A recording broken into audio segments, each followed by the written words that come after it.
Чистка от социалните медии. Привет, бомбони! Ден 9. Добре дошли пак в сериите Чистка от социалните медии. Днес ще завърша книгата на Камю. И да, разбрах, че се казва Чужденецът, а не Странникът. Някои от вас ме уведомиха за този мой пропуск. И също така днес броят на последователи не е 60, а 65.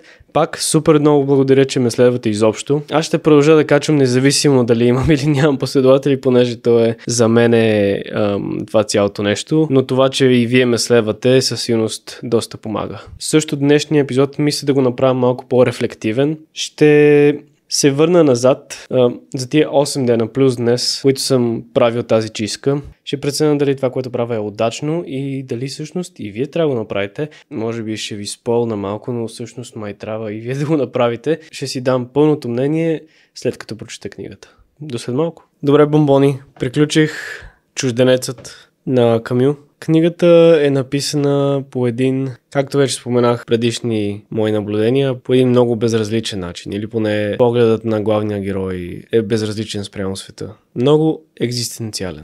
Но също така буден и прагматичен до такава степен, че се усеща един хлад. Едно студено отношение спрямо живота, но също така приемащ за това каквото е и какво представлява. Няма да говоря много за историята. Ако искате да разберете за какво става въпрос, може да я прочетете. Това е само един бърз коментар. Сега така и така сме почнали рефлективно да гледаме на нещата, да навлезнем и в тази себерефлексия, която искам да направя спрямо тази седмица. Или тези 9 дена до сега. Статистиките не лъжат. Аз съм, може би, 300% по-продуктивен, отколкото съм бил цялата година. Бих ли казал, че експериментът за сега е успешен? Абсолютно. Трябва ли вие да го направите? Според мен абсолютно. Нямам предвид да записвате видеа всеки ден. Имам предвид да се отделите от социалните медии и вместо това да останете със себе си и да си позволите да ви е скучно. Тези допаминови удари, които получаваме всеки ден от видеята, които харесваме, от коментарите, които гледаме, които оставяме,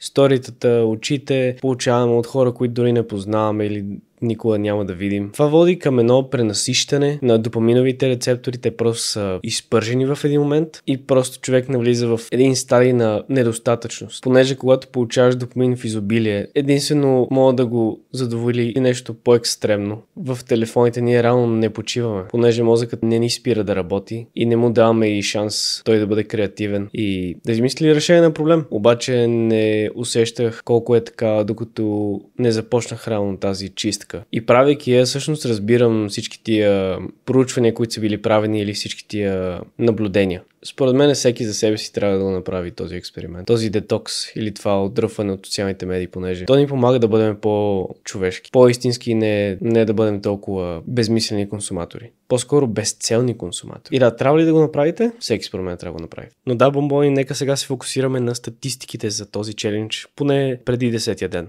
Имам една картина направена, което е прекрасно. Имам 9 видеа сега с това, което ще кача. 8 в момента на записване. 2 книги изчетени, 2 книги довършени. За сега ги броя като 4, понеже така е. И чувствам, че се изчиствам от мъзнини. Свалям кила. По здравословен начин. По-сигурен, по-уверен. И тази увереност най-вече идва от това, че правя нещата, които искам да правя от много време. И само това е достатъчно причина да го препоръчам за всеки. Поне си дайте един месец да видите как е без социални медии. И да, бомбончета, радвам се, че бяхте с мен в ден 9 от чистката. Очаквайте утре ден 10. Кажете ми какво мислите за интрото. Кажете ми как се чувствате спрямо консумацията на социални медии. Дали вие имате същите наблюдения и дали е голям проблем, с който искате да се справите. Нека бъдем споделени. Отново, мерси, че гледахте ден 9 и запомнете, бомбончета, стойте продуктивни.